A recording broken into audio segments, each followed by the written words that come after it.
Hello, hello, hello again, and welcome everyone once again to Confessions of Being a Woman. Do pardon me for the delay in this video, but I really have tried to do a lot of searching for a topic that's going to be most relevant and one that's going to touch more hearts. As a living person, a survivor of lupus, I have had a horrible week with my body. It's just kind of been up and down, going through a little mini flare. And I am really and truly just now getting better, probably rebounding from the last of it yesterday when I actually feel my body is on this arc of how it crashes, and dealt with an 8-hour back spasm on yesterday. And so I'm just relieved to be out from underneath the weight of that. Okay. But welcome again to Confessions of Being a Woman. Today's topic is called Stop, first of all, hurting, killing, anything to us as Black women. If you're not loving us, if you're not helping us, if you're not healing us, then yes, we need you all to stop the world. Specifically, this is going out to police officers and other people in law-abiding authority figures that see this Black skin on Black women as invisible. So we need you all to stop killing Black women. There's no doubt that our life matters because all life matters, but your life does not matter any more than mine. That as a police officer, when you're sworn to protect and serve, your first thought when you see Black skin, woman or not, but when you see Black skin, your first thought with the power that you have with a gun is to shoot to kill. So we need you all to stop doing that, okay? I respect my life and value it. You need to learn to respect your life enough to value it, because what's not going to happen is any more killing and taking of lives, and the people are not going to stand up for us as Black women as they did so fervently and meticulously and emotionally, as I saw for a online posted, I guess, a town hall meeting from the wonderful besetted citizens of Fort Worth, Texas. This all is in response to the shooting death of Ms. ATATIANA Jefferson, and college graduate, aunt, caregiver of her mother, in her home, shot to death by a careless rookie police officer. None of that is an excuse, because what I do realize is more and more within my research is that these cops are not trained to not kill people. Let me get that out there.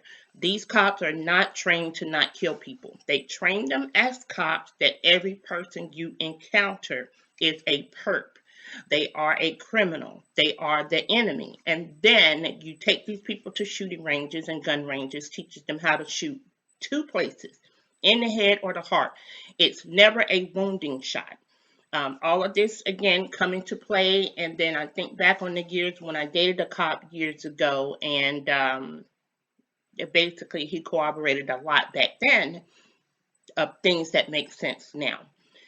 Which is one of the reasons he said if he had to stay in law enforcement, it would solely be to move into the administrative part of it. Because if you are not out on the street, if you are not generating stops, tickets, just flat out harassment, if you're not out instigating crimes to take place, or you're not putting in your head that there's a criminal I need to apprehend, there's this or that. It's never about there's a citizen that I need to protect. This is from the mouth of a cop himself. Years ago, I will leave him unnamed, but if he ever watches this video, he knows who he is. With that being said, these cops are not trained to not kill people.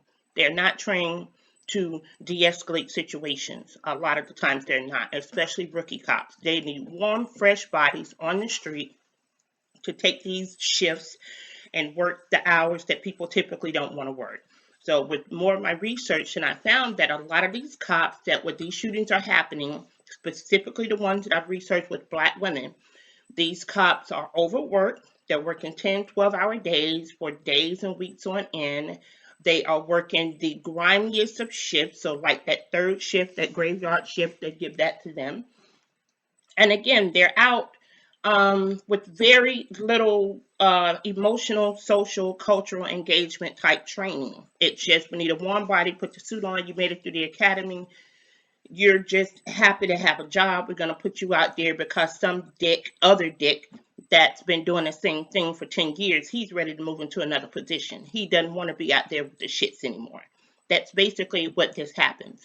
And on top of the fact that now too many jobs, and even coming from my background as a teacher, people hardly ever engage questions in the interview or going into any type of onboarding training with that company on relationships between cultures, socially, culturally, emotionally. None of that is ever done. So you don't gauge that. You don't try to vet people's socialisms and where they lie so cleanly and smoothly. So no, it is not a farce, and it's definitely not something that I don't take lightly. Where you have people who are racist, who are sexist, who are bigots, who misogynists, who are a lot of other things. They're already these things before they became cops, and the employment sector of it does no work to try to identify that, nor do they actually do any work to try to train it out of you. So this whole crap about companies doing bias training, years ago it used to be called diversity training, all that is a bunch of shit. If you look online with what happened a year or so ago with the guys that were black men that were arrested in a Starbucks by a racist store owner, Starbucks quickly gathered the crowds together to try to see, hey, what can we do to put out there to show people that we're not a racist company? Let's make a video that's never existed before and doesn't speak to the heart of what sparked the issue, doesn't really bring up the race or the culture, and let's put this out there and give people a 2, 3, or 4 hour training on people who are racist, but we're not going to say that they're racist, and we're not going to say that we're not going to stop hiring racists, and we're just not going to say that we're not going to tolerate racism. We're just going to put this video out there and train people for the sake of saying that we trained them. Starbucks basically just did a great PR stunt. Basically, that's all it was. But companies really and truly are not giving a damn about race relations because they give a damn about their profits. And the only time race relations comes up is if you yourself have been in that company and you've had an issue with race relations and you try to remedy it yourself. Other than that, most companies are not doing anything as far as bringing racists into the job. So to me, it goes back to people deny that racism exists. It's the first step in enabling racism. So cheers to you. We are single. I am, yeah, but single, married, and I'm busy building an empire. So kudos to all of you ladies that are out there watching this. Pass it along. All right, let's get to the meat and bones of this. This is from the New York Times, most recently, article that I read. A Fort Worth officer was charged with murder for shooting a woman in her home. And I don't even really think that the charge would have come about as swiftly as it did, again, had not the residents, the family, and friends of Ms. ATATIANA Jefferson not stood up and spoke out and basically let the city of Fort Worth know that they weren't tolerating that shit. I'm going to try to put the links of some of the videos that I have researched, specifically the one about the town hall meeting. It was just way too touching. Way too touching. You need to sit, in addition to watching this video, make sure you watch that because I watched it on my commute last week and it was a good bit of an hour long. So, well worth it. Well worth it. Okay, you need to be able to watch that. There are a couple of other clips I think that were put up by Vlad TV on Twitter. And this is one of the first things where I realized that this is going to get some legs. It's going to get the ball rolling. And the clips are only a minute or so long here or there, and they were chopped up into 3 segments. But the title basically said that, no, I don't want a HUD. Okay, so this is in response to the sentencing issue that happened with another Texas police officer, Amber Geiger, and the shooting death of Botham Jean, where the judge reached in for a hug after the fact. And I was seeing that title, and I'm like, yeah, people realize that the judge hugged her, but I was able to get my hands on another video where you actually saw a bailiff kind of stroking and patting the woman's hair.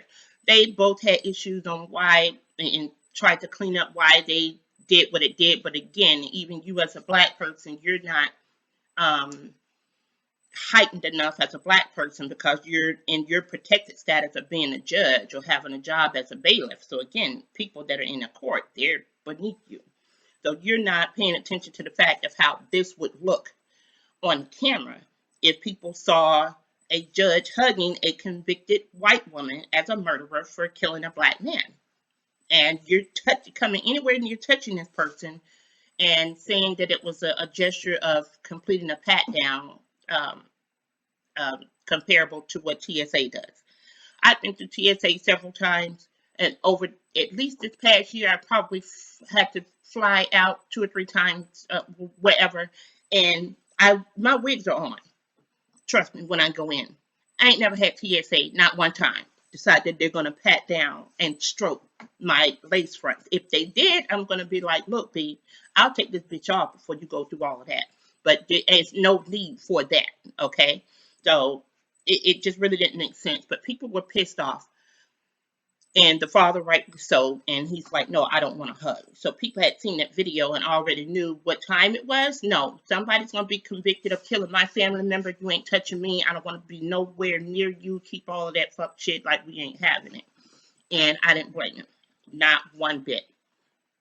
All right, so the officer's name is Aaron Dean, Aarondean, who killed ATATIANA Jefferson while she was home with her nephew, resigned hours before he was going to be fired. And so, for what I understand, is cops really and truly don't like to arrest cops. So he was on the scene with that officer, with another officer. They came out, and people had to correct that it was not a 911 call. It was a call for non-emergency. And in most everywhere, I think everyone is using the 311 number.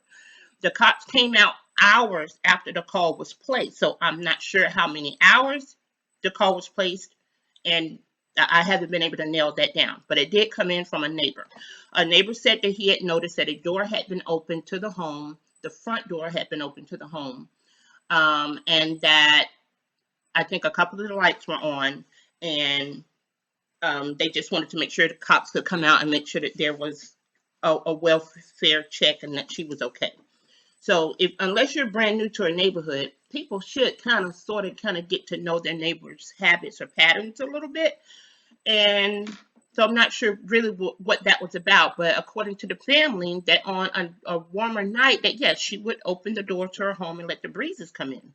So I don't think it was an out of characteristic type of thing that was done that particular night. The officers evidently arrived hours after the call, parked down the street, from what I understand, from where the home is actually located, and made their way to the home quietly. And for what residents are saying, they move stealth-like. So they're inching around and dipping around. If it's, again, already in their head, even though it's a welfare check, something's wrong. There's a criminal. There's this, there's that. They go out with that indoctrination already, not as a welfare check. And so where people have made the leap over the years from where the police officer business became a business in the middle to late 1800s, where it moved from being a peace officer to a police officer. I don't really know, but a lot of these cops don't have it in their head about keeping the peace. They don't. It's policing you. With that being said, they made their way around from where the first door was open. From what I understand now, there was a second door open, and moving into, no, I'm sorry, they parked down the street, and instead of moving through the house or even approaching the house where the door was open, they were making their way through the backyard. I don't know to see if another door was open or again, coming in with the indoctrination that something wrong is happening, which as far as criminal activity, not something wrong as far as there's a person here who needs help. Um, and they made their way somewhere to a window and saw a figure in the window. And the command went out, stop with your hands up, and boom. I mean, not even a second for the person to respond, and the officer fired. And again, he was so accurate and on point that he hit her with one shot and she died. This further says the officer Aaron Y. Dean, what that stands for, the Y, I'm not sure, who is white, resigned earlier on Monday, hours before the police chief had planned to fire him, amid growing anger and frustration from the community in the death of ATATIANA Jefferson. It had become yet another Black person killed by the police, this time in the safety of her own home. And again, I don't think if the people had not stood out, frustration or whatnot, because this happened on the shooting itself, happened on Sunday. And by the time the news of it lit through the community, got back to the chief of police, the mayor's office probably, and then they made the decision to fire him. And then charges were rolling out. From what I heard is that he got wind of this, Aaron Dean, and decided to quit. Again, if you're just thinking you're going to absolve yourself of duties by quitting, I don't know. Maybe he had the thought of running out of town, skipping out on bail or whatever. I don't know. Not really sure. At any rate, this is a photo of a face of the perp. Move mine. There we go. Right there a little bit. Aaron Dean. A photo of the officer. And then again, I wanted to pull a little bit of information about who this guy was and his background.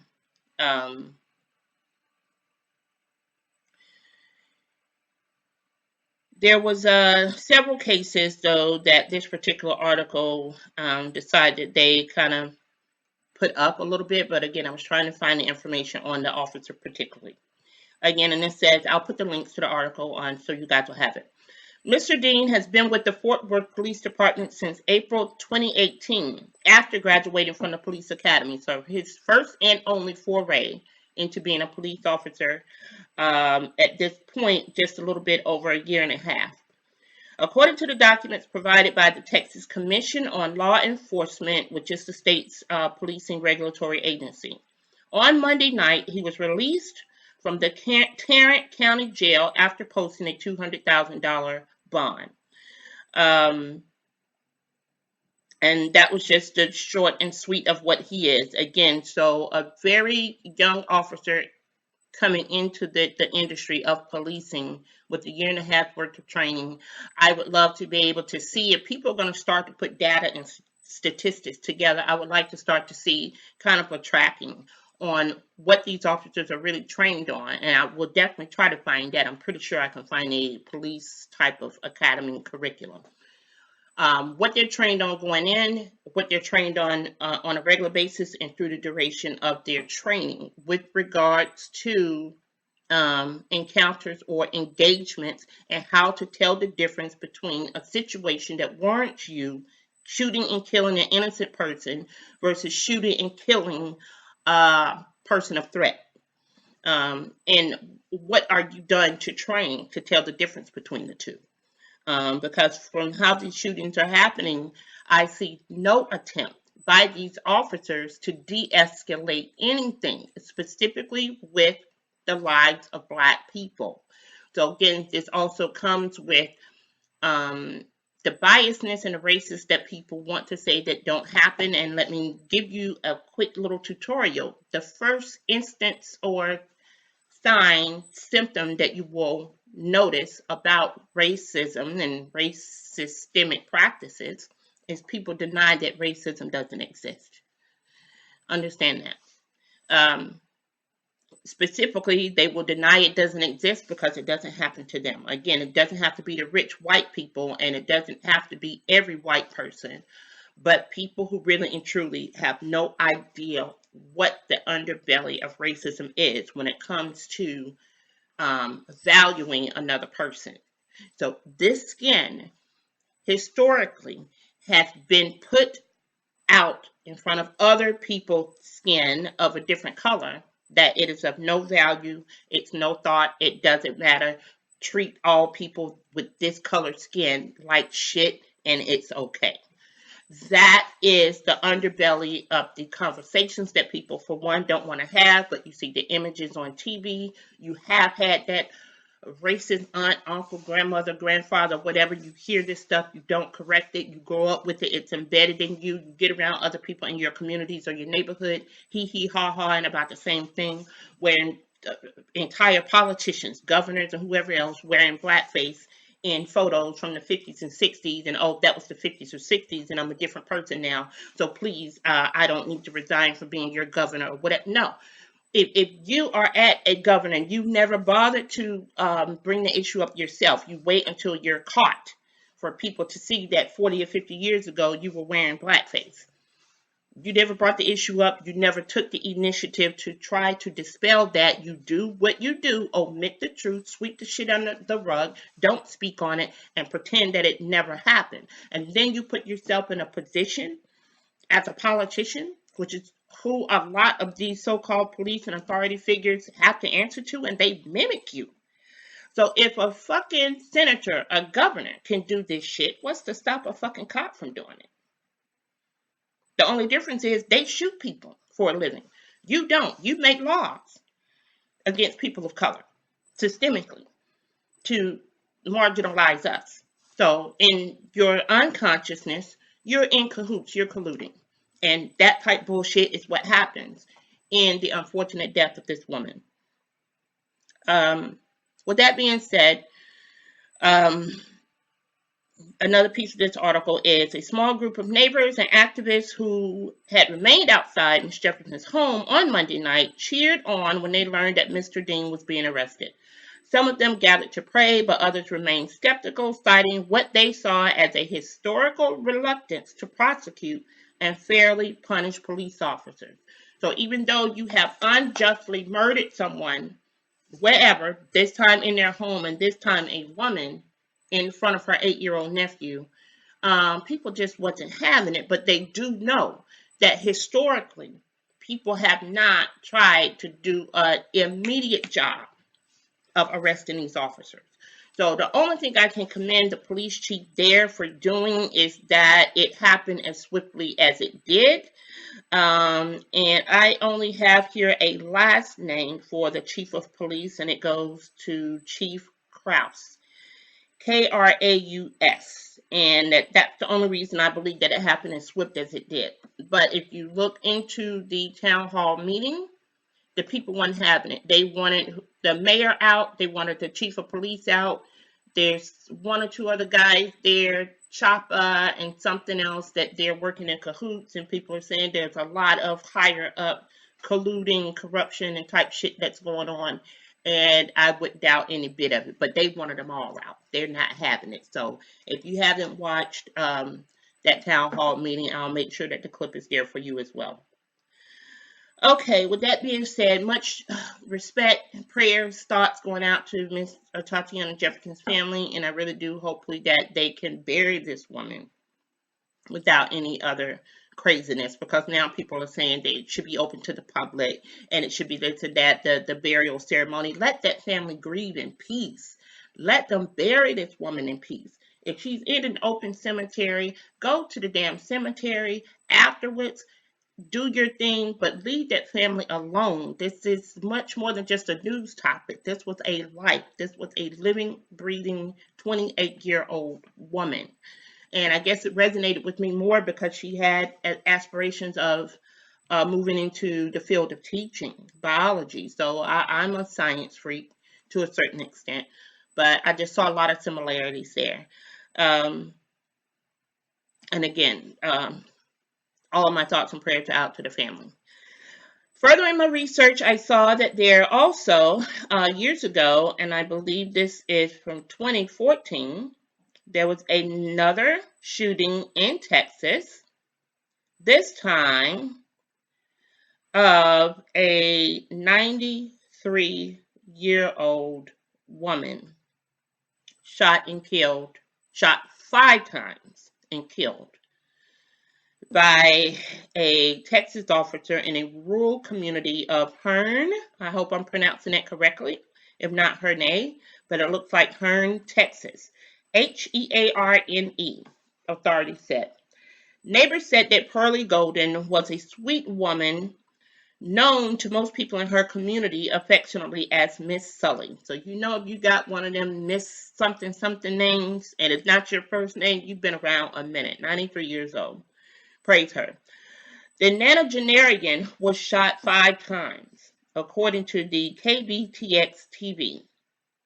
The fatal shooting confrontation began when Golden's nephew called the cops after he took the elderly woman's car keys because she was attempting to drive, but at her advanced age, she had not renewed her driver's license and, again, did not need to be on the road out at that age. And I'm not at her at 93, so I'm really not sure what age a nephew would be, but I'm going to assume that he's probably someone up in age himself, and it probably made the suggestion that he would drive her wherever she needed to go. But that's not what happened. At any rate, she went to grab a gun and threaten her nephew, and then he proceeded to call the cops, and they arrived around 6:30 that afternoon.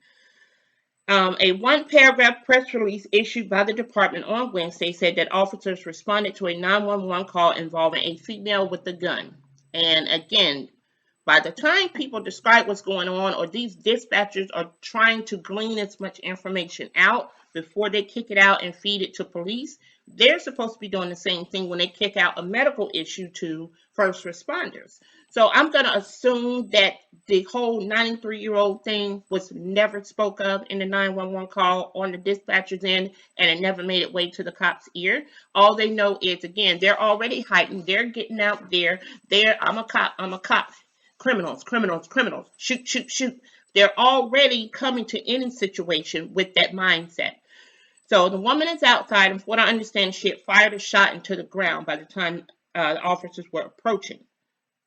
Officer Stephen Stem asked the 93-year-old to put down the weapon and then ultimately fired his own sidearm, wounding Miss Golden, and she later died at the hospital.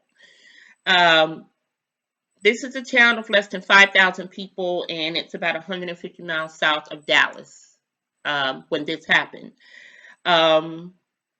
Again, another tragic loss of life.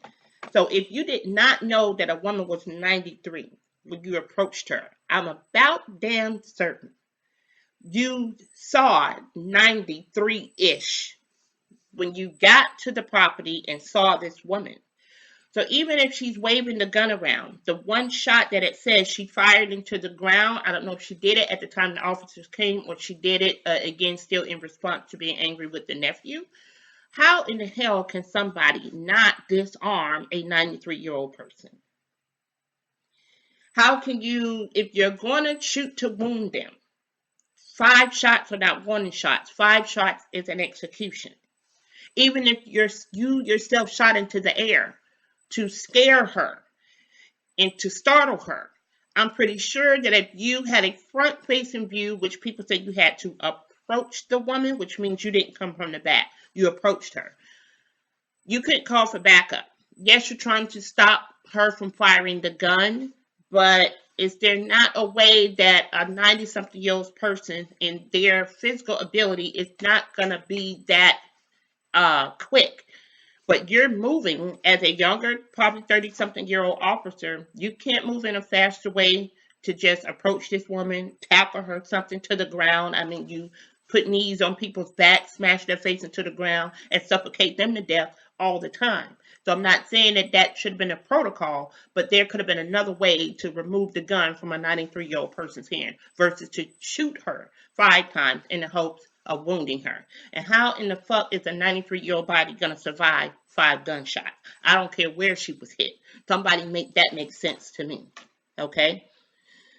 With that being said, further research on this particular officer, Stem had previously shot and killed a suspect, the news station reported, just 6 months before he killed Miss Sully. Stem shot and killed Tedarale Satchel, who was 28, who was reportedly shooting a gun from inside of his car into an apartment complex. So I don't know if this was a drive-by shooting or something, but you shot a 28-year-old person 6 months before killing the 93-year-old, and you were cleared of not one, but both charges.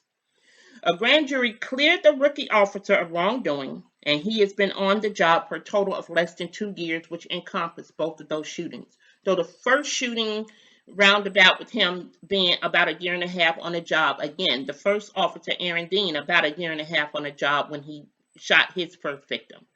You, a year and a half on the job, shot and killed your first person, and then Miss Sully is 6 months later. So within the span of 2 years, you shot and killed 2 people of color.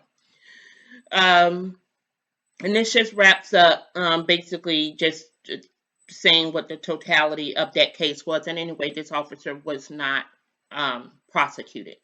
I thought that it was just odd for both of these shootings to have happened in Texas. I really didn't want to add anything on the Botham Jean because that officer was convicted. However, only of 10 years. She's probably only going to serve 5. And just said people have been speculating. She's already put in for the appeal. So this whole woo woo wee wee woe is me in court and all that shit was just a way for this lady to get them crocodile tears flowing. So Black people in our subconscious have got to get over this shit of having sympathy and wanting to save our fucking oppressors. Like, bitch, you ain't shooting me, you ain't killing me, and I got to feel sorry for you. So stop killing Black women. Plain and simple. All right. I wanted to wrap this up with a couple of other statistics that I did try to find, and one particularly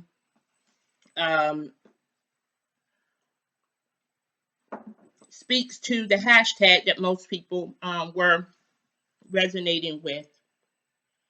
Say her name, and this is what was going around at the Fort Worth Town Hall meeting. This is from a blog that I read from the ACLU, the American Civil Liberties Union. And the topic is Say Her Name, Recognizing Police Brutality Against Black Women. And again, I wanted this topic to not just encompass Black people as a whole, but I felt that with researching these topics of Black women being shot, it's not enough of that that's being put out there and what we see with regards to police activity in Black women.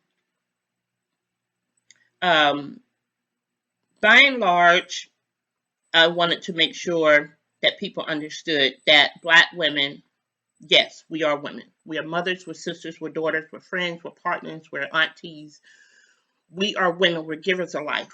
The oldest carbon-dated human being on Earth was found in sub-Saharan Africa. A woman. Black woman. We are the mothers, the goddesses of life. And ultimately, I think that is people's ultimate fear, that if we begin to walk in our real descendancy from birth, walking in that fullness, that totality of your knowingness, of your being, and begin to act accordingly. That is the ultimate fear, that people feel they will lose their station or their position in life because the Black people are literally rising up, becoming more conscious of who we are and our place in the world. So until we do that, the oppressive attitudes and the systemic racism will continue to go on. All right, I wanted to research this because I was looking at statistics for Black people. So here's a quick list that the ACLU put together. Alrighty, this article again will be in the description box. It says we need advice on how to handle encounters with the police that can quickly turn violent and even deadly. Black women like Sherlina Likes in Seattle, where she was pregnant when killed by officers. They were expressing mental health issues like Shakuri, I'm sorry with the U, Ali in Georgia, and Deborah Danner in New York. Or they were hanging out with their friends like Raikia Board in Chicago. They had merely taken a wrong turn while driving their own car, like Maya Hall in Maryland and Miriam Carey in Washington, D.C. And black girls like Ayanna Stanley Jones in Detroit, who were doing nothing more than sleeping in their own beds when killed by police. It says here that we must also consider other forms of police violence against black women, and black women and women of color specifically experience sexual assault. Sexual abuse is only the second most reported form of police misconduct after the use of excessive force. So deadly force is probably up there, becoming more and more common, and you just group that with excessive force. And then sexual abuse and assault by these cops is right underneath that. So when the travesties are reported, these are the two things that are reported, that women are reporting with our encounter with police officers. We're either being shot, killed, excessive force is being used, or we're being sexually abused. So there is hardly any reports that the cops came to save me. They came to protect and serve me. They came to shoot me or kill me, or they came to rape me. And these are things that can no longer be overlooked. So where's the police accountability? So part of this is that every city, every state, every jurisdiction has its own way of doing shit. And there's very rarely any police accountability and oversight, which is what the police people in Fort Worth were screaming about at the town hall meeting. They wanted an independent, non-Fort Worth involved police oversight board. So when people were having the ability to complain about police misconduct and police activity against the citizens in the community, they could do so from a non-biased point of view and hopefully a non-corrupted point of view. Okay? It also says here that what sparked a lot of this was the conviction of an Oklahoma City police officer for the rape and sexual assault of 13 black women, who represent some of the anecdotal evidence of how black women experience sexual violence. And I do remember that case just a few years out. And if he was convicted of the 13 women, and I think the police chief itself had said some of the cases complaints had been coming in. But again, you're not putting any effort into looking into things. It was only when I believe the woman was 58 years old and she was a grandmother. And this woman had complained, but at this point you're complaining with an attorney coming in or with some other type of authority figure that's coming in. Other than that, the women that were targeted were, again, outside of just being black, were just people that the world throws away. Addicts, prostitutes, homeless people, blah, blah, blah. You just didn't matter already because you were in those boxes. And then the final nail in the coffin is you're black. So this man has been out systematically raping women for however many years. He was only convicted of 13. Who knows how many more that didn't report that they were raped by this officer. Basically just being paid to brutalize, disrespect, degrade, rape, shoot, and kill black women is what some of these officers have been paid to do. All right, and the last article that I have here is from CityLab, and it's titled, What New Research Says About Race in Police Shootings. 2 new studies have revived a long-running debate over how police respond to white criminal suspects versus African Americans. And I don't even want to throw just the African American thing out there. It can be any person of color, but I do know that this particular shade of melanin, our Africans, our Haitians, our whatever people of color that don't assimilate into very white spaces, because it's very easy to detect this skin color. And again, this is what actually heightens people, psychotically so, you know. Right, this article says that in the U.S., African Americans are 2.5 times more likely to be killed by police than white people. For black women, that rate is 1.4 times more likely than anybody when it comes to white people, white men or white women. 2.5 times more likely to be killed by police officers, and black women specifically are 1.4 times more likely. This comes down as it was conducted by a professor of Rutgers University School of Criminal Justice a professor at Washington University in the Department of St. Louis's Department of Sociology, and another professor from the University of Michigan's Institute for Social Research. The researchers used verified data from police shootings from 2013 to 2018. So in 5 years, they compiled by a website called Fatal Encounters, created by the Nevada-based journalist D. Brian Burgart. Under their models, they found that roughly 1 in 1,000 black boys and men will be killed by police in their lifetime. For white boys and men, the rate is only 39 out of 100,000. So for every 1 in 1,000, black men and black boys will be killed. Only 39 out of 100,000 will be killed. And so that's a less of a percentage of 1 to 1,000 when it comes to black men and black boys. A lot more frequent and a lot more truth and a lot more certainty that 1 in 1,000 black men and boys will be killed in their lifetime versus the 39 out of every 100,000. Basically, the article also states that a lot of the shootings that happen with black men and black boys are non-confrontational, and they're still shot and killed. Confrontational white men and white boys are not shot and killed as much. So we can be non-confrontational and we'll still shot and kill. A white man can be confrontational, have a gun, have an assault rifle, have a machete, have a whatever, wielding it at people, doing whatever, and you're still not shot and killed. So take in case in point some of the mass shootings that have happened at the Walmarts and schools and other places like that. Mass shooters, and you still take it a point to wound the white skin that's clearly shooting people. Wound that person, arrest them, take them into custody. But you make it a point to shoot someone who's sleeping in their car, sleeping in their bed, sleeping in their home, riding down the street on their bicycle, non-violent, nothing, non-confrontational, nothing. But because of this skin, we still get shot. So with that being said, I just wanted to put a few of those numbers out there so people can understand what the fuck really goes on when you're looking at data. So all of this research will be in the description box. Take a look at it. It's really a lot. The articles are helpful, but at the same time, it just really boils down to the fact people got to start having an honest conversation about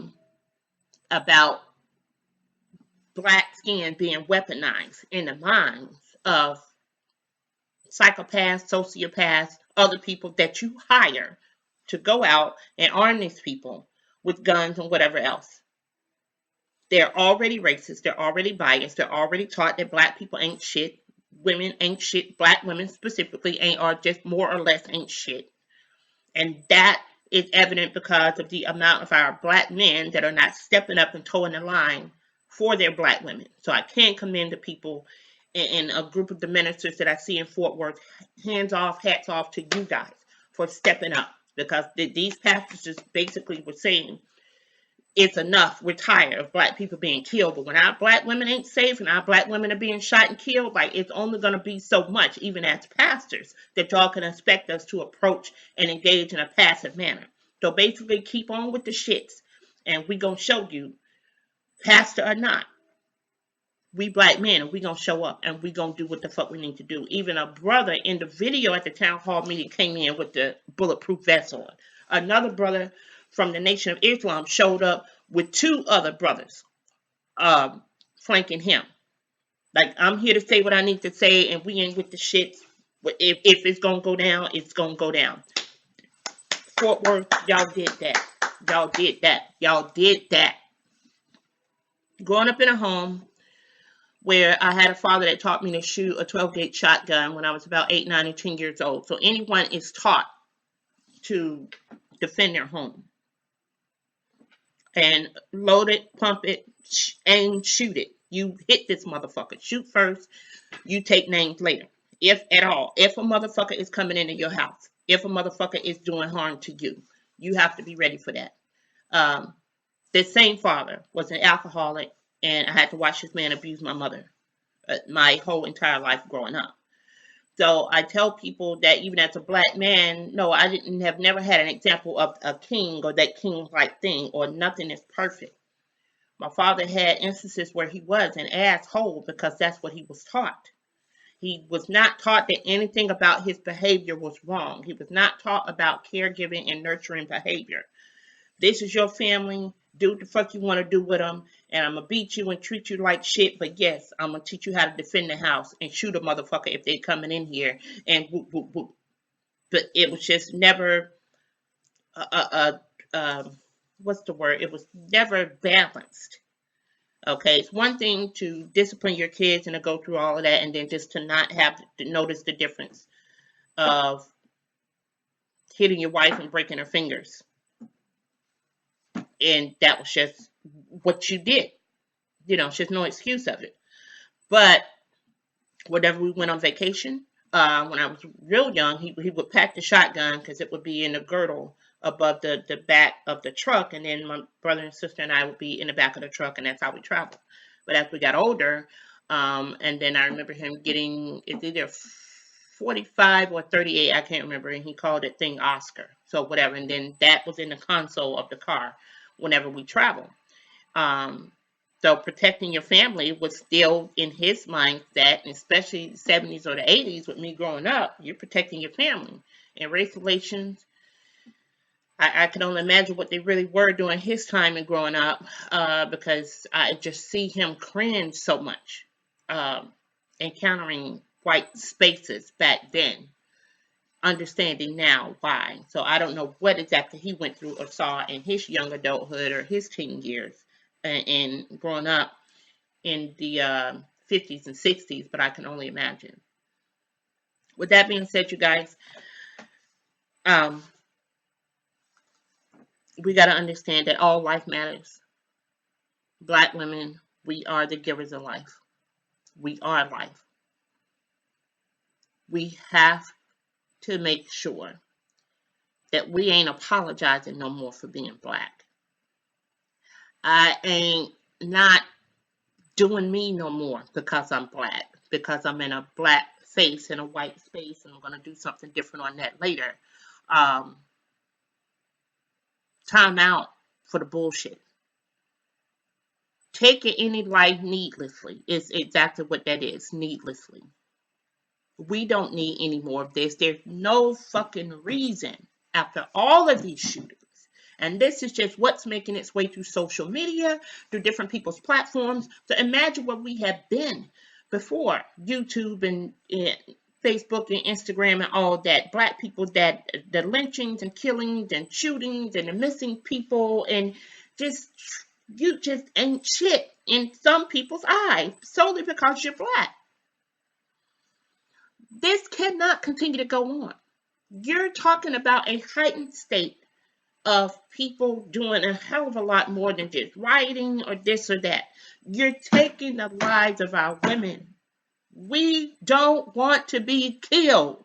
If you don't understand that, Mr. or Miss Police Officer, whoever the fuck you are, wherever the fuck you work, we ain't out here fucking with y'all, and we don't want y'all fucking with us. So please stop hurting us if you're not helping us, if you're not healing us, and please, with every breath in my body, I prayed before I got on here, and I'm going to pray and meditate after. Stop killing us. This is on everything. Statistics this, numbers this, situations this, encounters this, whatever. Stop killing us. Stop killing us. Stop killing us. That's all I can hashtag the fuck out of this.